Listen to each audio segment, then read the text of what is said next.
Hi, you're watching Velo News TV. I'm Neil Rogers here at the Tour de Georgia just before the start of the team time trial, stage 4, with Symmetric Svein Tuft. Svein, I want to talk to you a little bit about your season, but let's get right to the course here. You've had a chance to go out and ride it, see the boys warming up. Talk a little bit about the course and how this is going to suit you guys.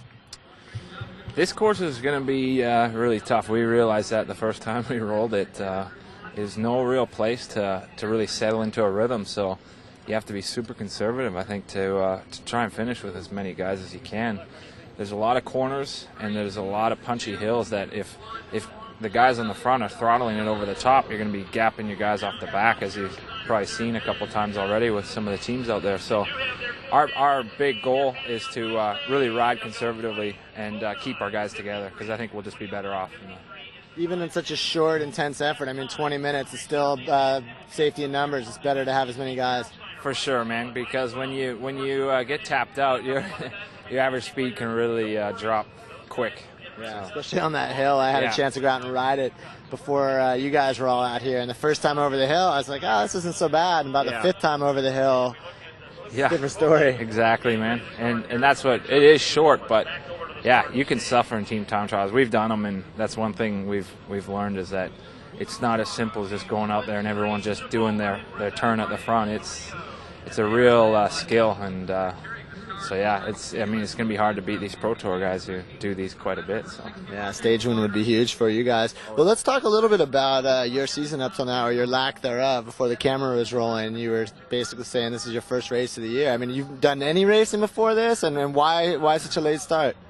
Yeah, I started out in Australia just doing some track racing, Madison stuff, and I went and trained in California, in Fresno. I have a great host family before this, but I've just been trying to lay low and come on later on in the season, just because of last year. Ended up cooking myself starting out so early, so really trying to just conserve and really try and get some form, for middle of summer, late summer. Sure. Well, last year you took the UCI Americas Tour lead, and then you were trying to. It was a big goal for the team to hold on to that, which you did. But I mean, that goes all the way till October. So. Yeah. It makes for a long season, because you're going around chasing for all these points, and at a certain point your body starts to fail, and you're still trying to push it. So yeah, it took a while to come around from that, and that's part of the reason starting so late. Yeah, but maybe you're being a little bit coy here, because I heard you talking about late summer, and I know there's a big event happening in Beijing in the late summer. Talk a little bit about where you're at with the Olympic selection. I know that's part of the reason you've been on the track. Yeah, I mean, right now as it stands, they're basing everything off of results from January 1st of 2007. So that bodes well for me, but as far as the selection, you never know how that's going to go, because it's on June 15th, and it's a committee selection, and I can already think of 2 guys who have deserved their spot, and I would say that's Dominique Rollin and Ryder Hesdal. And myself, I'd love to go, but at the same time, I'm planning to have my form to be good by then, but if it doesn't happen, it doesn't happen. So.